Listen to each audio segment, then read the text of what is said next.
प्रेमचंद की एक छोटी सी कहानी है देवी, पढ़ने की कोशिश करती हूँ। रात भीग चुकी थी। मैं बरामदे में खड़ा था। सामने अमीनुद्दौला पार्क नींद में डूबा खड़ा था।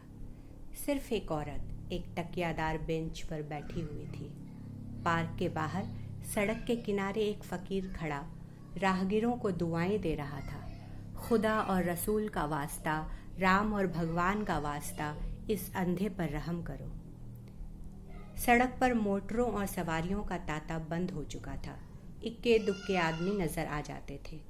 फकीर की आवाज़, जो पहले कारखानों में तूती की आवाज़ थी, अब खुले मैदानों की बुलंद पुकार हो रही थी। एकाएक वो औरत उठी और इधर उधर चौकन्नी आंखों से देखकर फकीर के हाथ में कुछ रख दिया और फिर बहुत धीमे से कुछ कहकर एक तरफ चली गई। फकीर के हाथ में कागज का एक टुकड़ा नजर आया, जिसे वह बार बार मल रहा था। क्या उस औरत ने यह कागज दिया है? यह क्या रहस्य है?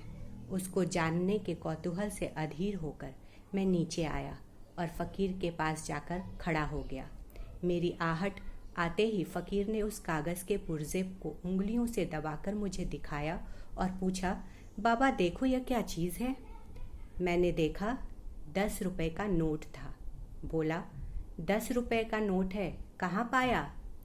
मैंने और कुछ न कहा।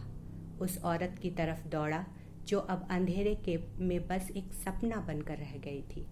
वह कई गलियों से होती हुई एक टूटे फूटे मकान के दरवाजे पर रुकी, ताला खोला और अंदर चली गई। रात को कुछ पूछना ठीक न समझकर मैं लौट आया। रात भर जी उसी तरफ लगा रहा। एकदम तड़के मैं फिर उस गली में जा पहुंचा। मालूम हुआ वह एक अनाथ विधवा है। मैंने दरवाजे पर जाकर पुकारा, देवी, मैं तुम्हारे दर्शन करने आया हूँ। औरत बाहर निकल आई, गरीबी और बेकसी की जिंदा तस्वीर। मैंने हिचकते हुए कहा, रात आपने फकीर को? देवी ने बात काटते हुए कहा, अजी वह क्या बात थी? मुझे वह नोट पड़ा मिल गया था, मेरे किस काम का था? मैंने उस देवी के कदमों पर सिर झुका दिया। शुक्रिया।